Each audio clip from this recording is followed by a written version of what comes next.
viewers, I hope we're all doing okay under these circumstances of COVID-19 pandemic. Please, let's take precaution by washing our hands, wearing our gloves, wearing our mask, and most importantly, stay at home. If you're not supposed to be out there, please stay home and be safe. After this, the next important thing on our agenda is our civic responsibility. And what is that? U.S. 2020 Census.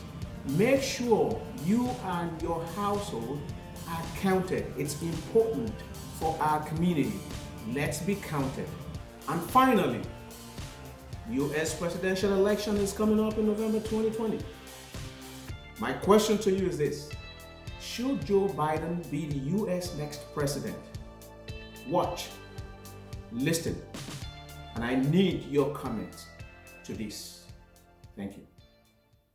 What disturbs me more than the policy that you call a policy is the rationale for the policy. The rationale for the policy. You set out 4 principles that you adhere to, and then and I will go over them in a moment. Then you say on page 14, we must not become part of South Africa's problem. We must remain part of their solution. We must not aim to impose ourselves, our solutions, our favorites in South Africa. Damn it, we have favorites in South Africa. The favorites in South Africa are the people who are being repressed by that ugly white regime. We have favorites. Our loyalty is not to South Africa, it's to South Africans. And the South Africans are majority black, and they are being excoriated. It is not to some stupid puppet government over there. It is not to the Afrikaners regime. We have no loyalty to them. We have no loyalty to South Africa, to South Africans. And the fact of the matter is I listen to this rationale first of all. It is the leaders of South Africa and their people, black and white, who have the majority responsibility. They must rise to it. Well, they are rising to it. They're rising to it. The only thing left available to them with that repulsive, repugnant regime of Afrikaners there. And it's the only way they have. They've tried everything for the last 20 years. They begged, they borrowed, they crawled, and now they're taking up arms. The second thing, progress toward peace requires a timetable. Timetable, elimination of apartheid. What's our timetable? What are we saying to that repugnant regime? These people are being crushed.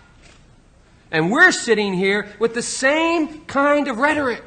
The same thing we heard. Senator, let me say that I hate to hear a senator of the United States calling for violence.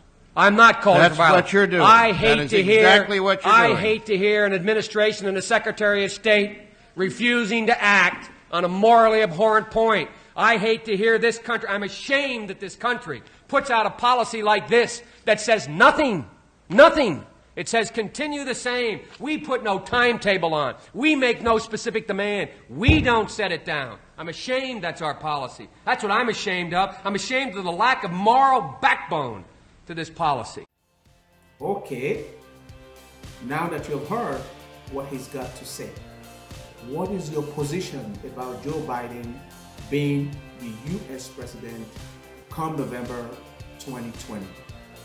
Share with me your comment, your opinion, and let's think about this thoroughly. Don't forget to follow me on my social media platform. Thank you for the deliberation.